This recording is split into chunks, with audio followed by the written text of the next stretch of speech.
Hello everybody, welcome back or welcome to my YouTube channel. My name is Sharon and I am a legacy-free Niame with over 8,000 hours in Dead by Daylight. We do heaps of Dead by Daylight content here, so I hope you enjoy it all, and let's get started with the video.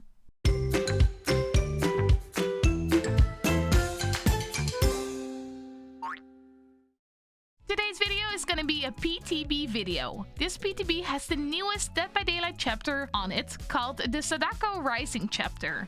PTB stands for Public Test Build, where Behavior releases new or updated content for us PC players to test out and give our feedback on. The PTB went live on February the 15th, and officially this DLC will come to the live servers on March the 8th. This DLC contains one survivor and a killer. Unfortunately, Behavior has chosen not to release a map with it. Whether this was a licensing issue or not, we simply do not know. In today's video, we're gonna be discussing visuals and animations, perks and power, gameplay, and my overall opinions on this DLC. First things first, let's start with the background of the game lobby. It is gorgeous. I am personally a big fan of it, and honestly, in my opinion, it's the best game lobby background ever made by Behavior, which makes me kind of more sad that there isn't a map like this, because that would have been super cool in Dead by Daylight. How about the survivor? Let's check him out. And this is the new survivor to Dead by Daylight. His name is Yoichi Asakawa. Probably butchered, but alas, I suck at pronouncing names. But yeah, he is a pretty decent looking character. I mean, who am I kidding? I think he's hot as fuck. A lot of y'all know that I have a thing for Asians. It'd be like that. I think he looks great proportion wise. I like his outfit. The yellow jacket is a big statement. Yeah, I think visually this character is looking fantastically. His animations are pretty idle. Nothing special, nothing fancy, apart from when he pulls out his VHS tape. That's also nothing special. It's kind of cool. Cool little animation. Nothing special done. But yeah, that is pretty much how he looks. And as for the new killer, she has some insane lobby animations and visuals. She starts off with climbing out of this well, which is super spooky. She looks amazingly creepy and terrifying, and after standing still and idle for about 30 seconds, a cheeky little jump scare might come your way. After that, she also has an animation of showcasing what her M1 looks in-game. Overall, an amazing job with the visuals and lobby animations. This DLC will offer a wide variation of new animations to the game. First, on the survivor's end, you get two new animations. One, you're turning off the television, and one where you're putting in the VHS tape into the TV. Admittedly, this animation is a bit messy because, as you can see, the survivors don't really put in the VHS tape into the TV correctly, so hopefully Behavior goes and fixes that. And of course, on the new killer you get heaps of new animations. First of all, the killer's vaulting animation, which is a little bit wonky. The manifesting and demanifesting of the killer animations, which is kind of hard to notice what is going on, but eventually you will get the gist of it. When the killer TPs to a TV and how the killer comes out of the TV. The hitting a survivor animation. The picking up the survivor animation, which truthfully is the worst animation ever. I haven't watched the movie, so I'm not sure if it's linked towards the movie, but I find it a very weird animation, and I really hope they fix it because like it's weird, admittedly. The closing the hatch animation. And last but not least, the two different Mori animations. Mori number 1 is done with an official Mori, and Mori number 2 is done when the survivor is fully condemned. Both Moris are kind of meh in my opinion. The second one makes more sense because it's just sweet and quick. But the first one, I kind of expected more from this DLC because everything so far looks visually really great. But maybe the Mori fits more in with the movie. I haven't watched the movie once again. But yeah, Moris are I'm kind of unimpressed with the Moris. Now let's move on to the perks. Starting off with the survivor perks. Perk number 1, parental guidance. After stunning the killer by any means, your scratch marks, pools of blood, and grunts of pain are hidden for 8 seconds. A great perk for stealth players such as myself, and probably a great perk to mix with stealth perks such as Quick and Quiet, Iron Will, Head On, etc. Perk number 2, Empathetic Connection. Whenever another survivor is injured, they can see your aura within a range of 32 meters. You also heal other survivors 10% faster. Cute little perk, good if you play solo queue or if you play with newer players. And last but not least, Boon, Dark Fairy.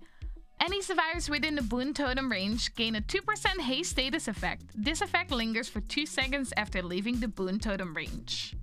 Boon totem, I don't really care much for it. I won't use it, but a lot of people are angry about it. Go figure. But yeah, there is it. All the free perks of the survivors. Let's move on to the killer perks.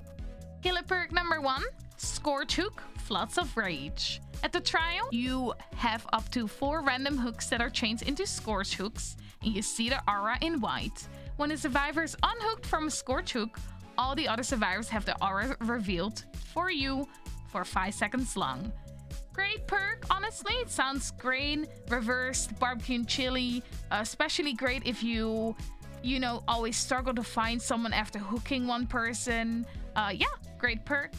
Perk number 2, Call of Brine. After damaging a generator, this perk becomes active for 60 seconds. A generator regresses at 150% of the normal regression speed, and its aura is revealed to you. Each time a survivor completes a good skill check on a generator affected by this perk, you receive a loud noise notification. Generator perk, kind of snoozing, but sounds pretty decent. Sounds great for if you know, have issues putting pressure with generators. Yeah, that's perk number 2.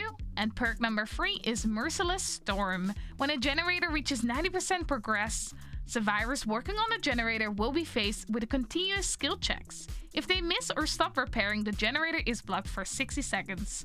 Another generator perk, pretty decent. Honestly, this can help you really... Well, I mean, in the higher elos, I don't think it's gonna be great, but if you're in a lower elo where survivors struggle with skill checks, I think it can really help you, you know, slow down the game a little bit, sis. Now, moving on to the killer's power. The way I like to see this killer is that she is a mix of the Wraith, Freddy, and a little bit of Pig. First part of her power is manifesting and demanifesting. She starts the trial being demanifested, meaning she has an undetectable status, aka no heartbeat or red stain, and from far range she is invisible to survivors. When getting into a 32-meter range of a survivor, she kind of fades in and out to the survivor's perspective, but remains undetectable, perhaps making mind games around loops a little bit more spicy. When manifesting, she becomes like any other killer, visible and detectable. Second part of her power is teleporting towards televisions, like Freddy towards his generators. And thirdly, her power is called Condemned, where if you teleport to a TV and a survivor is close by, they get partially condemned. If you manage to condemn a survivor fully and down them, you can kill them for free, not needing a Mori or a hook stain, which is kind of similar to Piggy's helmet. And to give you a quick idea of the gameplay, here's my first match against her on stream, where I tried to figure her out and her abilities. Yeah. He kinda does, doesn't he? Alright, Chen. First things first.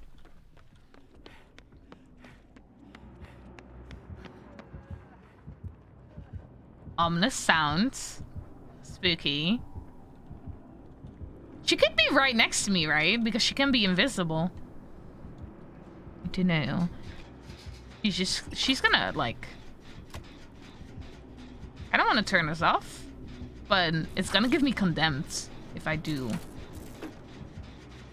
I heard like... I don't know. Sound... Oh, God. Goodness gracious.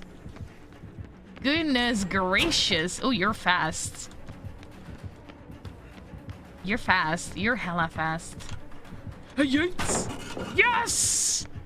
I don't have any sprint marks! Which means I can chill. Because she will never find me. Yeah, where did I go? No sprint marks. Voila. Love that.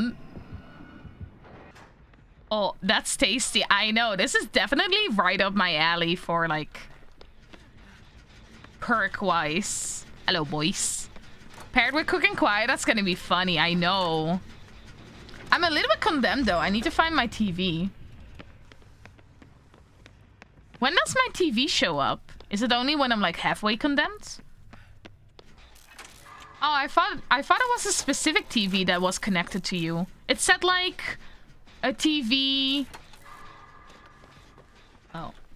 So it's turned off.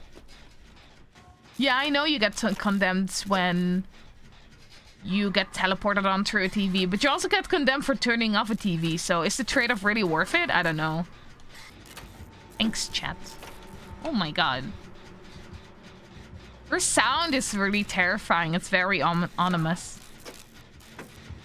I kind of like the parental... ooh, that was a weird animation to have witnessed. What the hell? That was weird.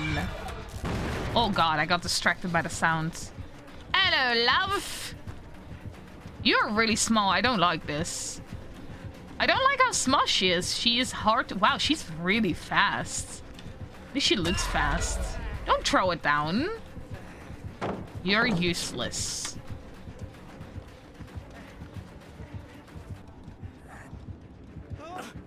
Oh shit. Scott! Gotta go. She's fucking terrifying. Yeah, her crawling out of the TV was terrifying. Dude, the hook is weird. The hook animation is strange. That is a really annoying. Whoa, okay. Sorry. Sorry. Sheesh. Monka, monka, monka, monka, monka, monka. Oh, I threw it, Chad. It's gone. Oh, fuck. Alright. Little girl 1, Sharon 0.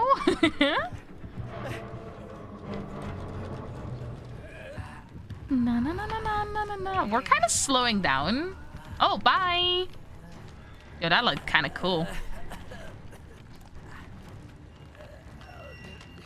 This is creepy. Holy shit, I feel like I'm watching a look at that. That's creepy, dude.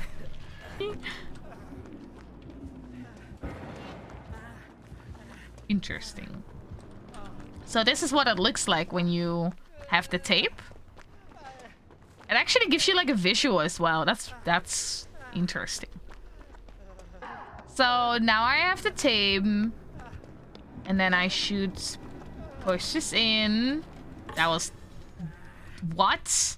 Did y'all see that animation? That was a wild animation. He literally just pressed his hand against like the entrance. He didn't even aim correctly. That was weird. Oh.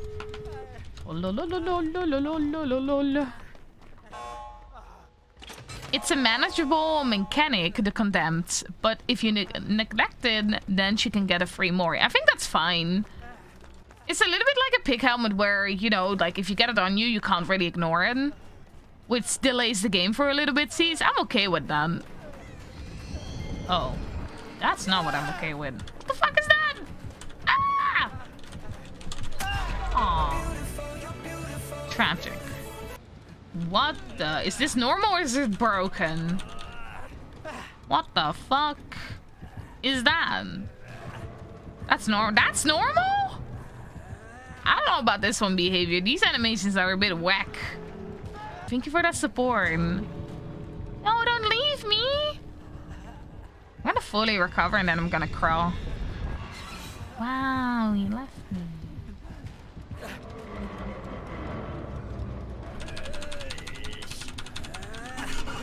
I think I still die here if I'm being honest with you, chat.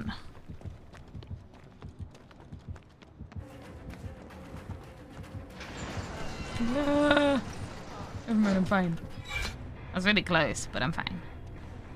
And last, my overall opinion on this chapter. I'm grateful that this killer is a spooky killer. It's been a while since we've got a proper scary killer in this game, and I like scary killers a lot because furthermore this game isn't really scary for me anymore. I also appreciate that she doesn't really feel unfun to go against. Whether she's fun to play or not, I obviously do not know. I would like to say that I do think she needs some sort of buff because she feels pretty weak, especially her condemned power, but I feel like I cannot fully make that statement because I've only gotten against killers on the PTB with low hours, no good perk set or add-ons, so it's hard. I feel like a good killer that's good at the game with a good perk set and add-ons could make a difference. So I find it hard to say whether she does need a buff or whether she doesn't, but in my personal experience, she does need a buff. But I feel like that might be different if a good killer gets her hands on her. Overall, I think this chapter is pretty cool. Some animations are whack. I think the killer is cool looking. I think her power is a great idea. Perhaps she needs a buff, but we shall see. I think the perks are overall pretty fun and decent. Yeah, I'm kind of happy with this DLC. So much better than the Artist DLC, which was really frustrating to go against. Bless that she isn't played a lot, but still, I really like this DLC overall. I think everything is pretty well done. Yeah, that's kind of my opinion about this chapter right now. What about you? Do you like the killer? Do you think she needs a buff? And if so, what would you say they should buff? What about the perks? Any opinion you have about this DLC, please let me know down in the comment section, as I would love to read them and engage onto them for both YouTube statistics and just for the sake of discussion material, as we both know that I love discussing things on my stream as well. So yeah, there you have it. That was pretty much everything they added onto the current PTB. I hope you enjoyed the video and I hope you found it educational and that you've learned a lot. As per usual, I'm gonna ask you to do the things every YouTuber always asks you to do because it really is a big help. Make sure to comment, like, and subscribe to the channel. And see y'all next time. Bye bye!